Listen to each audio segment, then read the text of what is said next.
So what if I told you the absolute worst thing that could possibly happen to your favorite local charity is, well, someone giving them a free multi-million-dollar building? I mean, it completely shatters the illusion we have about philanthropy, right? Right. We tend to look at a bustling community center or, a beautiful historic church, and we just see the good work happening inside. Yeah, right, We exactly. don't see the invisible, incredibly heavy web of legal liabilities wrapped around every single brick. Yeah, and to figure out how that web actually works, we're unpacking a really fascinating source today.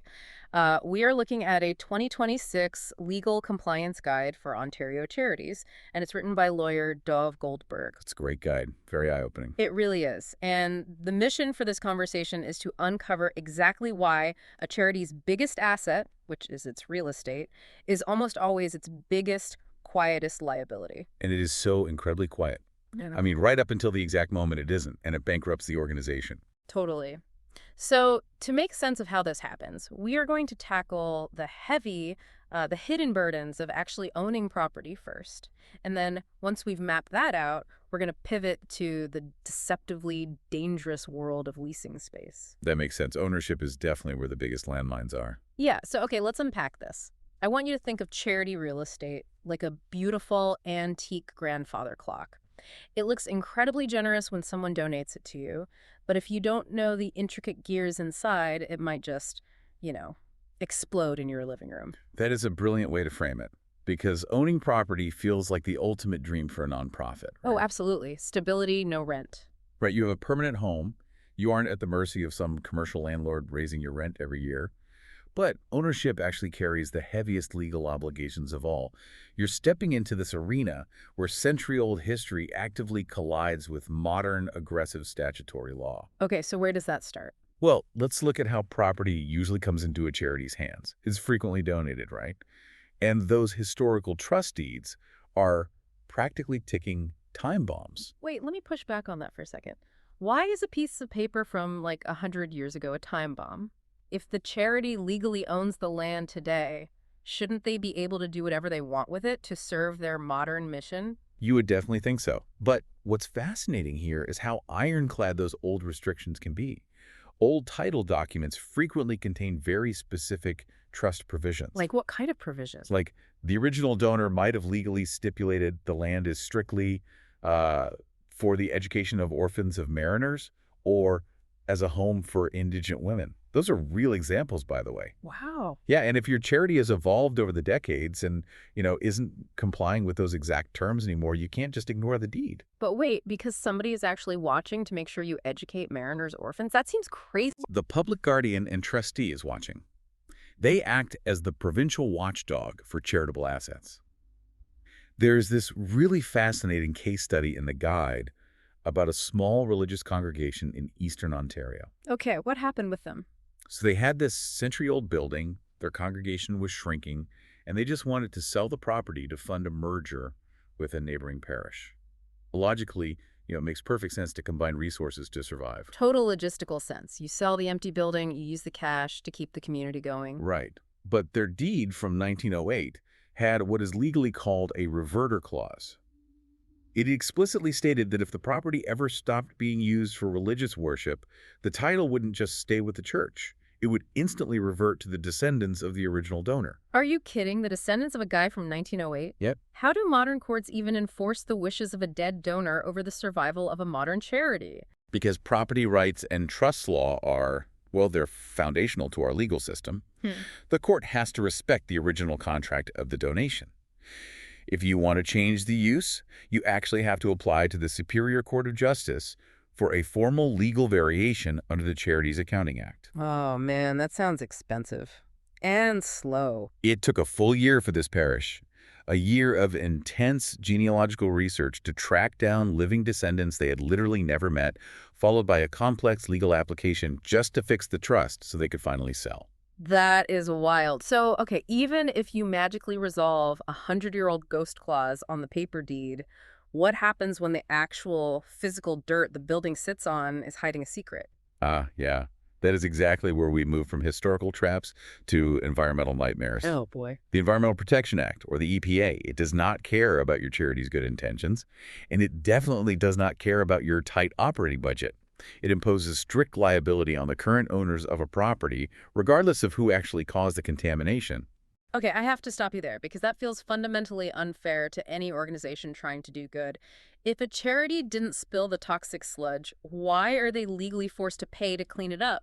I mean, it feels entirely unfair, but environmental law operates on a strict timeline.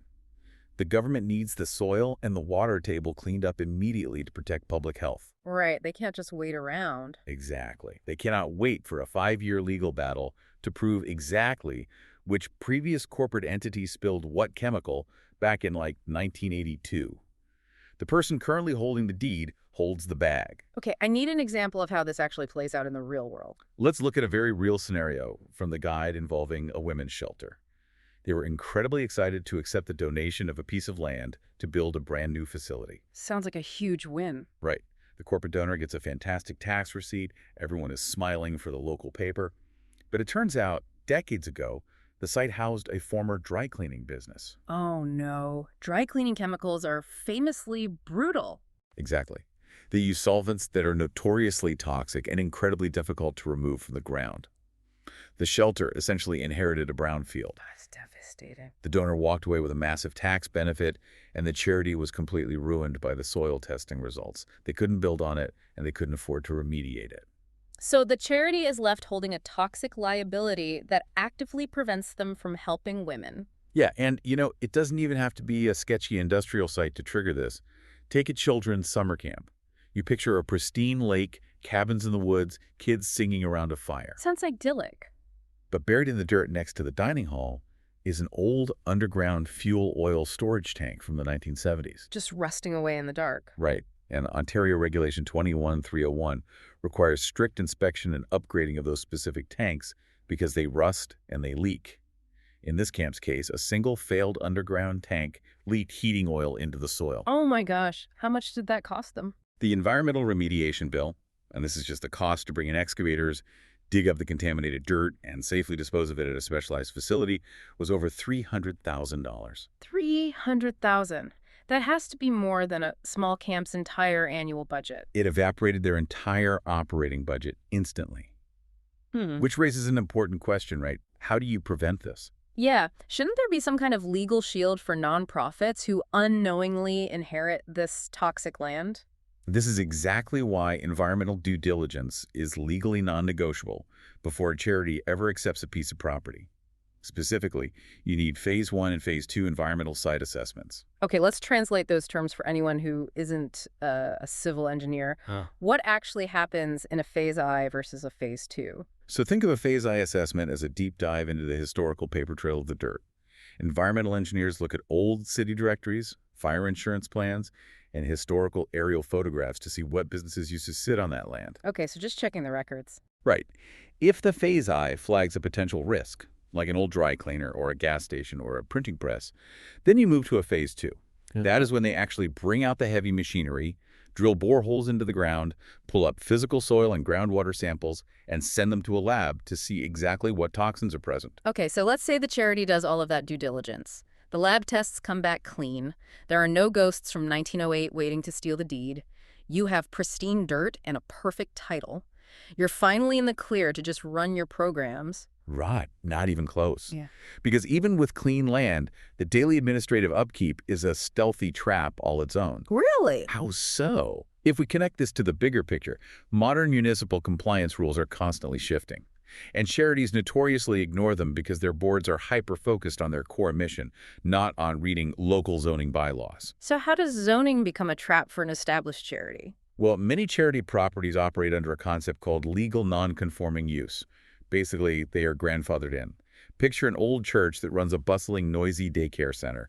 Pretty common. Over the last 50 years, the surrounding neighborhood has been rezoned by the city as strictly residential. So the city technically doesn't want commercial-style daycares there anymore, but they are legally allowed to keep operating because they were there first? Precisely. But that grandfathered status is incredibly fragile. If they discontinue the daycare use for a period of time, say they close for a year during a pandemic, or they pause to do massive renovations, or if they substantially alter how they use the space, they lose that protected status forever. Oh. And suddenly they're operating an illegal daycare in a residential zone, and the city can shut them down. Wow. So you can never pause your operations without risking your legal right to exist. Exactly. And it's not just the city you have to watch, it's your own neighbors. The neighbors. Yeah. Has the neighbor's backyard fence slowly drifted 3 feet onto the charity's land over the last 2 decades? Mm. If a charity doesn't actively document and legally challenge these physical encroachments, they can actually lose legal ownership of portions of their property through adverse possession. Oh, like what people commonly call squatters' rights. Exactly. Okay, but at least charities don't have to worry about property taxes. That's the one big perk of owning, right? That is a very, very dangerous assumption. The law, specifically Section 3 of the Assessment Act, basically gives charities a VIP pass to skip municipal property taxes. But there's a catch. There's always a catch. The Municipal Property Assessment Corporation, or MPAC, actually has to classify the property correctly in their system for you to get that exemption. Wait, so a computer algorithm is deciding if a charity gets taxed? In many ways, yes. MPAC systems scan zoning codes and property uses. Sometimes the algorithm just sees a giant slab of asphalt next to commercial properties and flags it as a commercial parking lot. It doesn't inherently know it belongs to a nonprofit. Oh, no. There was actually a charity that discovered its parking lot was quietly being assessed as commercial property. They paid thousands in commercial taxes on a piece of asphalt for years before a new board member finally noticed the discrepancy and filed a formal request for reconsideration to get a refund. It really sounds like operating a charity building is a full-time corporate compliance job, and the actual charitable work is just a side hustle you try to fit in on the weekends. It absolutely feels that way, especially with recent statutory deadlines piling up in Ontario. Take the Ontario Not-for-Profit Corporations Act, known as ONCA. Okay. It came fully into force in October 2021. It strictly mandates that every non-share corporation, which includes most charities, must maintain a dedicated land register. What does that mean? You have to formally list the property's legal identity, acquisition dates, and disposition dates. It is a hard legal requirement, yet countless smaller charities simply haven't done it because they don't have the administrative staff. And what about accessibility? That's been a massive legal push recently. Yes, the Accessibility for Ontarians with Disabilities Act, the AODA. The deadline for full compliance officially passed as of 2025. Enforcement is real, and charities have to file periodic compliance reports with the province proving their buildings are accessible. Now, imagine trying to retrofit a building to be fully accessible when you are operating out of a beautiful, designated heritage building. Oh, I can see where this is going. Under Part 4, or Part V of the Ontario Heritage Act, the restrictions on alterations are extreme.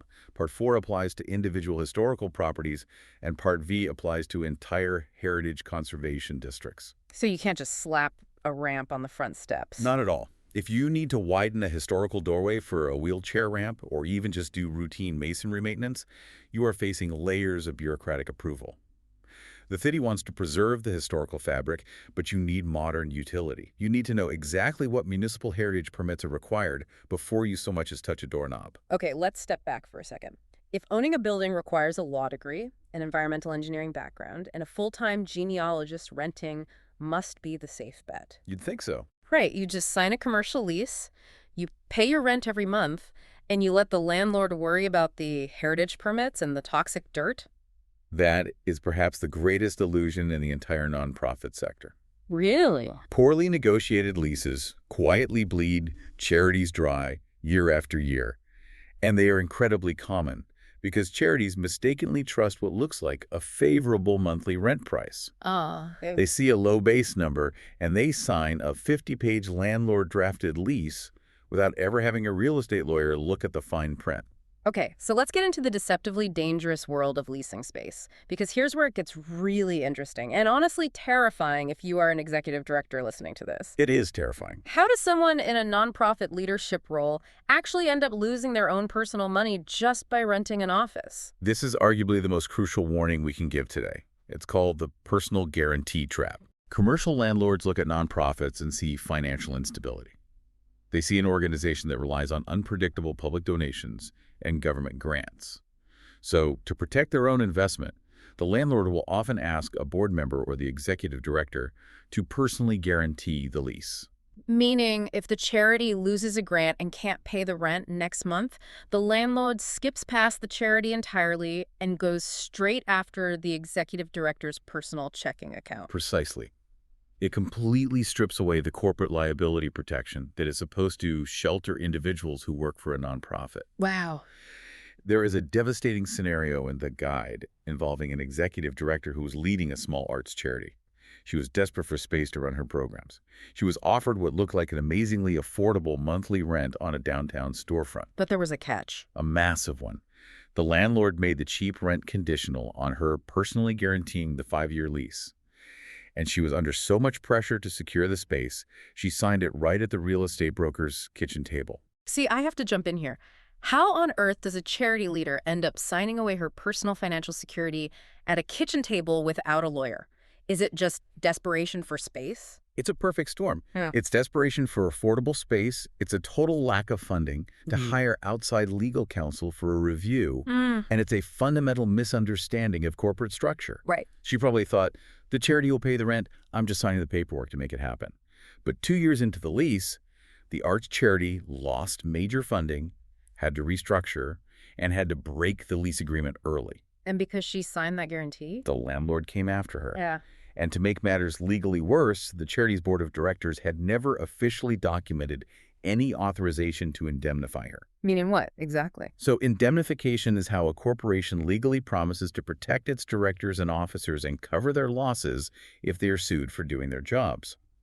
Because the board never documented that protection, she was left completely exposed. Well, The landlord pursued her personally, and she was on the hook for $94,000 out of her own pocket.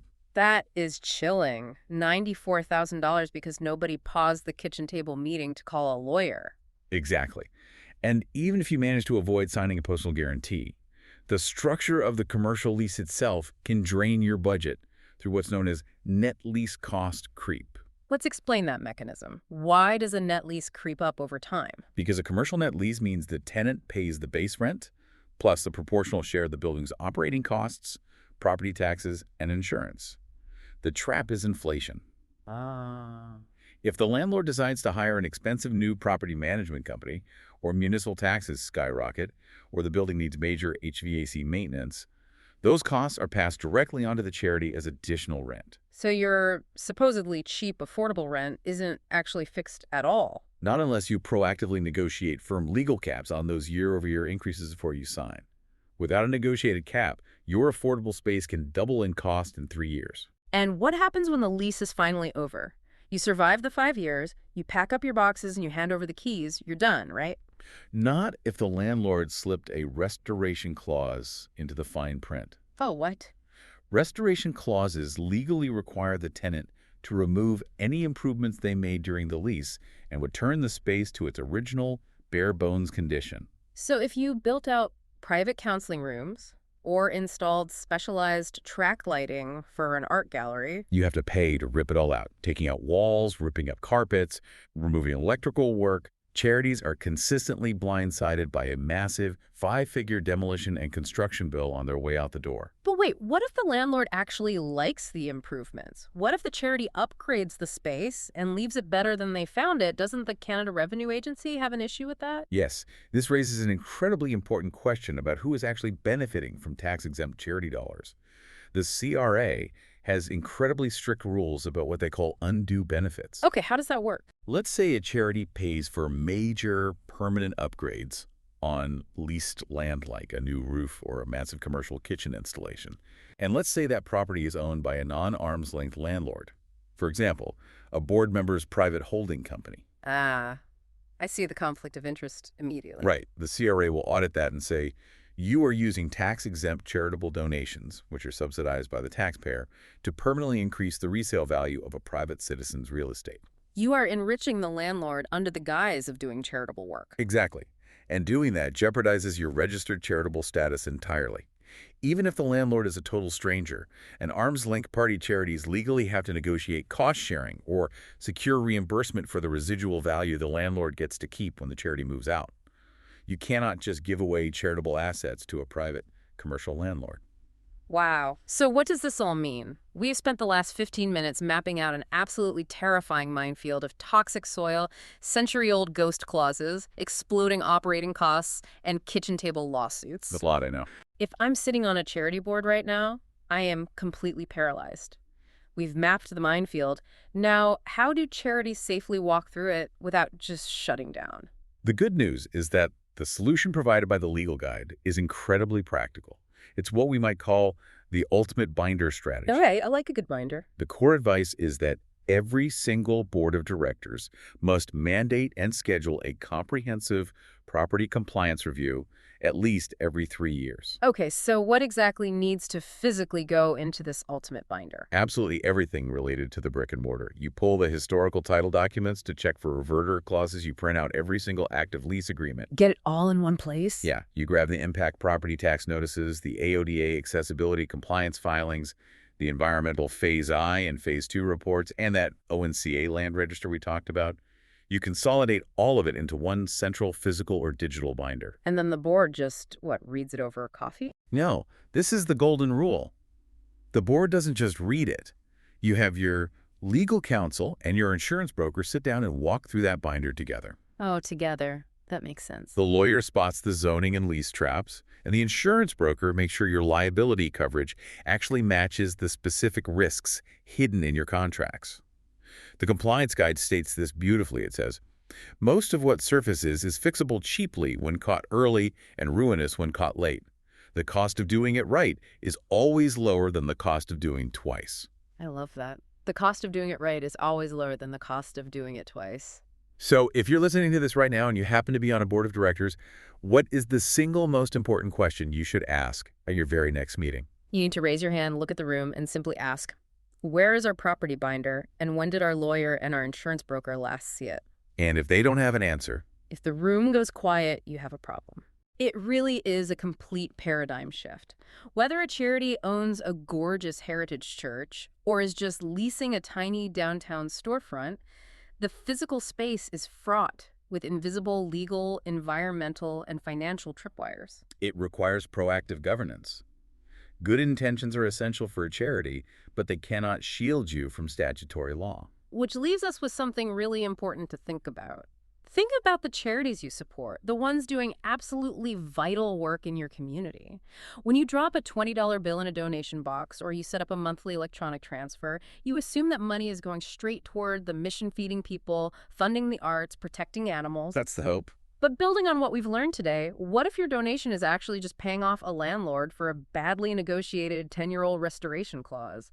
Or what if your money is being entirely consumed to clean up a toxic soil spill from an uninspected oil tank? It really makes you realize that for charities, good intentions are never a substitute for good governance. That software system needs constant professional maintenance. It really does. Thank you so much for joining us for this conversation.